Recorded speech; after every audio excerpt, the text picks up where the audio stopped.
الحمد للہ رب العالمین والصلاة والسلام علی سید المرسلین وعلی آلہ واصحابہ اجمعین۔ دوستو بھائیو، آج کا حدیث کا جو درس ہے، جس کا عنوان ہے رکے ہوئے پانی میں پیشاب کرنے یا جنابت والے غسل کرنے کا حکم۔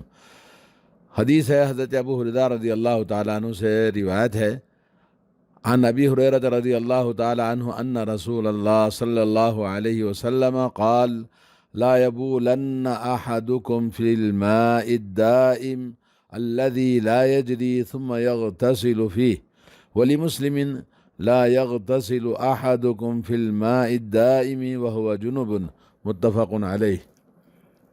حدیث کا ترجمہ یہ ہے کہ حضرت ابو ہریرہ رضی اللہ تعالیٰ عنہ سے روایت ہے کہ رسول اللہ صلی اللہ علیہ وسلم نے ارشاد فرمایا، تم میں سے کوئی شخص کھڑے ہوئے پانی میں پیشاب نہ کرے جو بہتا نہیں ہے، جو پیشاب نہ کرے ایسے پانی میں جو بہتا نہ ہو، پھر اسی سے وہ نہاتا بھی ہے۔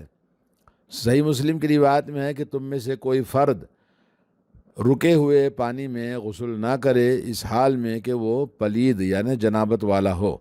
صحیح بخاری حدیث نمبر 239 اور صحیح مسلم۔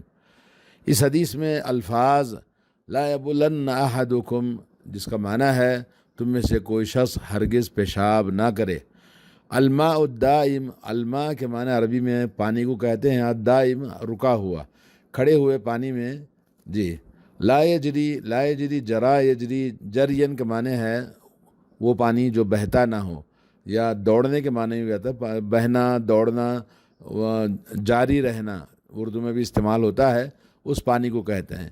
یغتسل، وہ نہاتا بھی ہے، یعنی یہ فعل مضارع کا صیغہ ہے کہ آدمی پیشاب کرنے کے بعد پھر نہانے کی ضرورت پڑے تو پھر نہاتا بھی ہے۔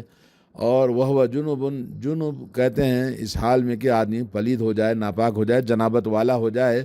قرآن مجید میں بھی وہ لفظ موجود ہے، انتم جنبا فطہروا، جب تم حالت جنابت میں ہو تو طہارت حاصل کرو یعنی غسل کرو۔ تو اللہ تبارک و تعالیٰ نے بھی قرآن کے اندر جنوب کا لفظ ذکر فرمایا، اور حدیث کے اندر بھی اللہ کے نبی صلی اللہ علیہ وسلم نے فرمایا کہ حالت جنابت والا پانی میں غسل نہ کرے۔ اس حدیث کے جو راوی ہیں حضرت ابو ہریرہ رضی اللہ تعالیٰ عنہ، جن کا نام ہے عبد الرحمن ابن صخر الدوسری، اور آپ خیبر کے سال سن 7 ہجری میں مسلمان ہوئے اور جنگ خیبر میں شریک رہے، اور اس کے بعد کی تمام جنگوں میں آپ رسول اللہ صلی اللہ علیہ وسلم کے شریک رہے۔ سفر و حضر میں نبی کریم صلی اللہ علیہ وسلم کی صحبت میں ہمیشہ لگے رہتے تھے، اور آپ کی سنتوں کو یاد کرنے اور حفاظت کرنے کا بڑا اہتمام فرماتے تھے، یہاں تک کہ رسول اللہ صلی اللہ علیہ وسلم نے ان کی حفظ حدیث کی شہادت دی ہے، اور حضرت عبداللہ بن عمر رضی اللہ تعالیٰ عنہ نے بھی ان کی حفظ کی شہادت دی ہے۔ کہتے ہیں کہ آپ ہم میں سے سب سے زیادہ رسول اللہ صلی اللہ علیہ وسلم کے ساتھ لگے رہتے تھے، اور آپ کی احادیث کی حفاظت کرنے میں ہم میں سب سے زیادہ اہتمام کرنے والے تھے۔ اسی طرح حضرت عمر بن الخطاب امیر المؤمنین رضی اللہ تعالیٰ عنہ سے بھی ان کے بارے میں مروی ہے، اور دور خلافت میں حضرت عمر نے ان کو مدینہ منورہ کا مفتی کے فرائض انجام دینے کے لیے مقرر کیا تھا۔ اور امام بخاری رحمۃ اللہ علیہ نے کہا کہ ابو ہریرہ رضی اللہ تعالیٰ عنہ صحابی جلیل، اپنے زمانے میں تمام راویان حدیث میں سب سے زیادہ حافظ حدیث تھے۔ تمام صحابہ کرام رضوان اللہ علیہم اجمعین میں آپ سب سے زیادہ احادیث بیان کیے ہیں۔ آپ صلی اللہ علیہ وسلم نے جو احادیث روایت کی ہیں، ان کی آپ صلی اللہ علیہ وسلم سے جو احادیث روایت کی ہیں ان کی تعداد تقریباً 5384 احادیث ہیں، جو صحابہ میں سب سے زیادہ یہ عدد موجود ہے جو حضرت ابو ہریرہ سے مروی ہے۔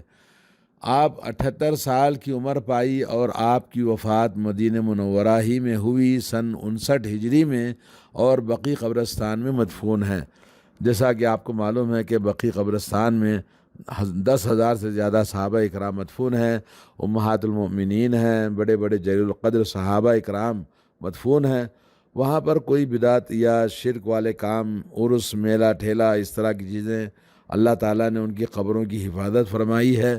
ہمارے ملکوں میں جو ان کا کوئی ہمیں پتہ نہیں ہے، ان کے نام کا لوگ الٹے سیدھے قصے جھوٹے سنا کر لوگوں کو گمراہ کرتے ہیں، اور اس کے بعد وہاں پر بہت ساری جو شرک اور بدعات خبروں پر کی جاتی ہیں، جو سراسر بہت بڑا جرم عظیم اور گناہ عظیم ہے، اور اللہ تبارک و تعالیٰ شرک کرنے والوں کو معاف نہیں کرتا، اور شرک کا سب سے بڑا ذریعہ لوگوں کے درمیان قبروں سے ہی آتا ہے، قبروں سے ہی شرک کی ابتدا ہوئی ہے۔ تو اس لیے قبروں کے پاس جانا، ان کو روغن لگانا، ان کو اونچی کرنا، ان کو وہاں پر ولی کہنا، میلہ ٹھیلا بنانا عرس میں اور دوسری چیزوں میں، سب حرام کاریاں ہیں، اللہ حفاظت فرمائے۔ اور زناکاری، بدکاری، چرس، گانجا، ایسی چیزیں بھی وہاں پر بہت ساری ہوتی ہیں، اور قبر پر عورتیں اکٹھا ہوتی ہیں، حسن و جمال کا وہاں پر مظاہرہ ہوتا ہے، بہت ساری برائیاں، فحاشیاں پیدا ہوتی ہیں، جیسا کہ ہم دیکھ رہے ہیں۔ اللہ تعالیٰ ہدایت دے مسلمانوں کو اور دین کی صحیح سمجھ عطا فرمائے۔ آئیے ہم حدیث کی شرح دیکھتے ہیں۔ شرح حدیث، اس حدیث کی شرح یہ ہے: اسلامی شریعت نے طہارت، نظافت اور نفاست کے معاملے میں بہت زیادہ خیال رکھا ہے۔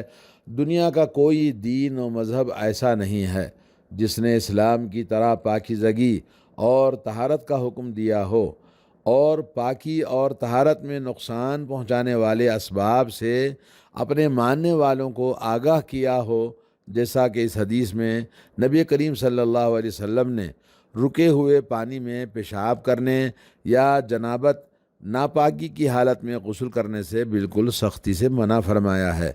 ان مقامات میں جہاں استعمال کے لیے پانی جمع کیا جاتا ہے، جیسا کہ تالاب ہیں، ٹینک ہے، کنٹے ہے اور باولیاں وغیرہ ہیں، اور مدینہ منورہ کی تاریخ آپ دیکھیں گے تو وہاں ندی اور دریا نہیں تھا، لیکن یہی بارش کا پانی کنٹے، تالاب اور یا کنویں تھے۔ تو ان مقامات میں پانی ایک جگہ پر رکا رہتا ہے، یہاں پیشاب، پاخانہ، بول و براز کرنا یا حالت جنابت میں غسل کرنا شرعاً اس لیے منع کیا ہے کیونکہ اس سے پانی میں زہریلے جراثیم پیدا ہونے کا امکان ہے، اور جراثیم پیدا ہونے پر خطرناک بیماریاں پیدا ہونے کا اندیشہ ہے۔ ممکن ہے اس پانی کے استعمال کی اسی کو ضرورت پڑے جو پانی میں پیشاب یا کرتا ہے یا دھوتا ہے۔ پیشاب پاخانہ، جب پیشاب منع ہے تو پاخانہ بدرجہ اولیٰ منع ہے، تو آدمی کو چاہیے کہ پانی کے استعمال کی ضرورت پڑ سکتی ہے، کسی اور انسان کو بھی ہو سکتا ہے ضرورت پڑے پانی کی، اس لیے پانی کو گندا نہ کرے، نبی نے حکم دیا۔ اب اس کو ناپاک کرنے کے بعد اس سے پاکی نہیں حاصل کی جا سکتی، اور اس کے استعمال کرنے سے نقصان پہنچنے کا اندیشہ ہے۔ اس سے کہیں یہ مفہوم اخذ نہ کر لیا جائے کہ رواں دواں پانی میں بول و براز، یعنی بہتے پانی میں پیشاب پاخانہ کرنا درست ہے، یہ نہ سمجھے۔ اس سے بھی آدمی کو اجتناب کرنا چاہیے۔ نظافت اور نفاست کا یہی تقاضا ہے۔ ایسے مقامات پر حالت جنابت کے لیے غسل کرنے کا آسان طریقہ یہ ہے کہ کسی برتن میں یہاں پانی لے لیں اور ایسی جگہ پر بیٹھ کر غسل کرے جہاں سے استعمال شدہ پانی جمع شدہ پانی میں نہ گرے۔ اور اسی طرح استنجا وغیرہ کے لیے بھی پیشاب ہو یا پاخانہ ہو تو آدمی کو احتیاط کرنا ضروری ہے، اگرچہ کہ پانی بہتا ہوا ہے۔ اس حدیث سے جو احکام ہمیں ملتے ہیں: نمبر 1، نہ بہنے والا پانی یعنی رکے ہوئے پانی میں پیشاب نہیں کرنا چاہیے۔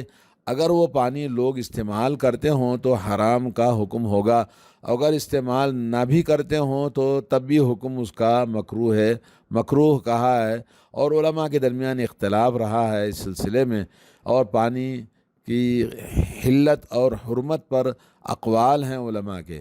پیشاب کی طرح پاخانہ بھی یہی حکم ہے، بلکہ اس کی حرمت پیشاب سے بھی زیادہ سخت ہے۔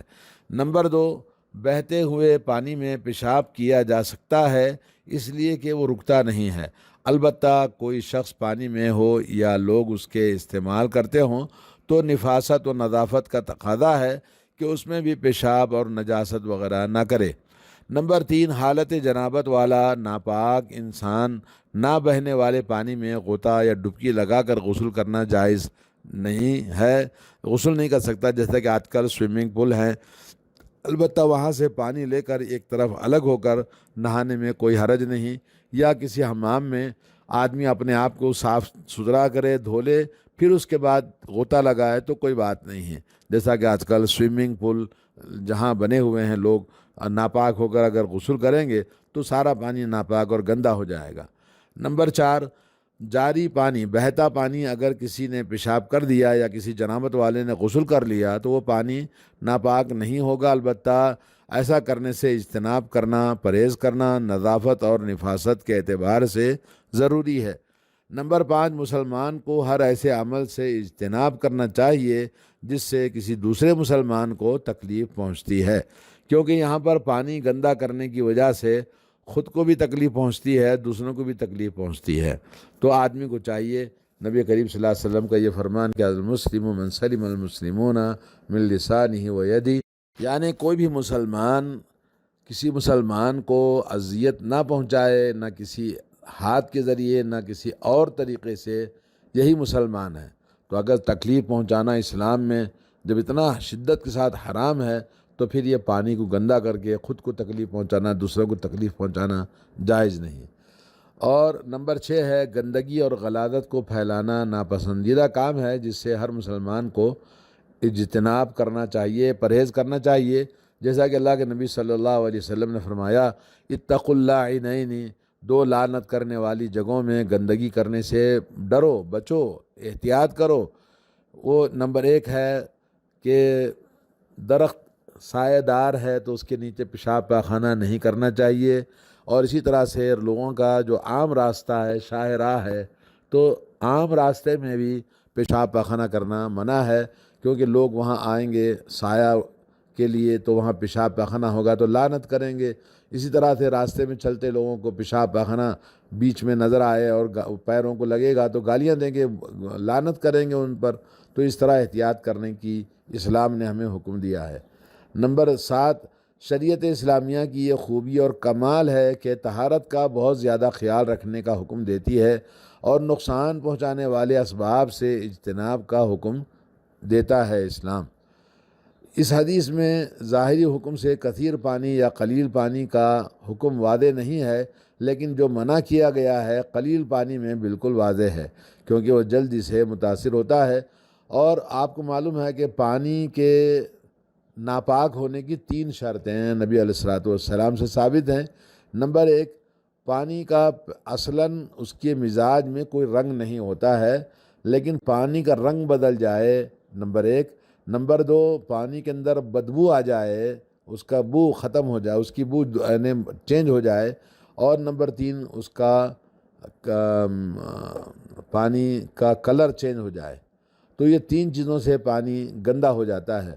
تو نبی علیہ الصلوۃ والسلام نے فرمایا کہ جو گندگی پانی قلیل پانی میں گندگی فوراً ظاہر ہو جاتی ہے اور اس کی شکل اور ذائقہ بدل جاتا ہے تو پانی ناپاک ہو جاتا ہے۔ اگر نہ بہنے والا پانی کثیر مقدار میں ہو، جیسے سمندر یا بڑے تالاب ہیں، بڑے کنٹے ہیں، تو اس میں جنابت والے کے غسل کرنے میں یا کسی کے بول و براز کرنے سے کوئی حرج نہیں، کیونکہ وہ پانی متاثر نہیں ہوتا، کیونکہ یہ قلتیں سے زیادہ ہے۔